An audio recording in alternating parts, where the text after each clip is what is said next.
আসসালামাইকুম বন্ধুরা, রেশমা কিচেনে আবার একটা নতুন রেসিপি কাঁটা মাছের ঝাল বানাবো। মাছ, টমেটো, পেঁয়াজ কুচি করে নিয়েছি। মাছের মধ্যে হলুদ লবণ দিয়ে মাখিয়ে নেবো ভাজার জন্য।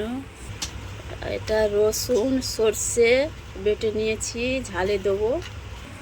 কড়া বসিয়ে দিয়েছি, সকালে মাছ ভেজেছিলাম, একটু তেল আছে। কড়াটা গরম হয়ে গেছে, ওই তেলের মধ্যে আর একটু তেল দিলাম। তেলটা গরম হয়ে গেছে, এবার তেলের মধ্যে মাছ ছাড়বো একটা একটা করে। মাছ দিলাম, এইভাবে মাছগুলো সব ভেজে নেব।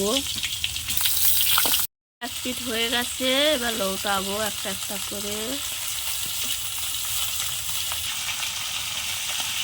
মাছ ভাজা হয়ে গেছে, তুলে নেবো একটা একটা করে। এই তেলে তরকারি বসাবো, ঝাল। পেঁয়াজ দিলাম, পেঁয়াজটা লাল করে ভেজে নেব। পেঁয়াজটা লাল হয়ে গেছে, এবার সর্ষে রসুন বাটাটা দিলাম। মশলাটা ভালো করে পাকিয়ে নেব ঝাল বানানোর জন্য। লবণ, পানি দিলাম। হলুদের গুঁড়া 1 চামচ, লঙ্কার গুঁড়ো 1 চামচ।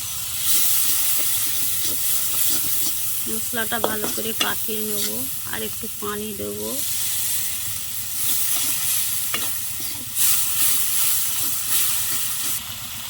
টমেটো কুচিগুলো দিলাম।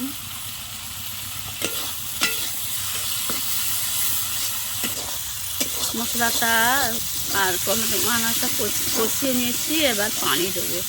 কষানো হয়ে গেছে, তেল ছেড়ে গেছে, দেখো বন্ধুরা কত সুন্দর মশলাটা। পানি দেবো, ঝাল হবে, অল্প করে পানি দেবো। ভাজা মাছগুলো দিয়ে দেবো। বাকি আছে বন্ধুরা, আর একটু জোশ মরলে মাছের ঝালটা লাগাবো। মাছের ঝালটা হয়ে গেছে, নামিয়ে নেব। মাছের ঝাল নামিয়ে নিয়েছি। ভাজা ধনে জিরের গুঁড়োটা একটু ছড়িয়ে দিলাম ঝালের মধ্যে, স্বাদ লাগবে বন্ধুরা। ভিডিওটা ভালো লাগলে লাইক শেয়ার কমেন্ট করবেন বেশি বেশি। যে যেখানে আছে সবাই ফলো শেয়ার লাইক করবেন বেশি বেশি করে।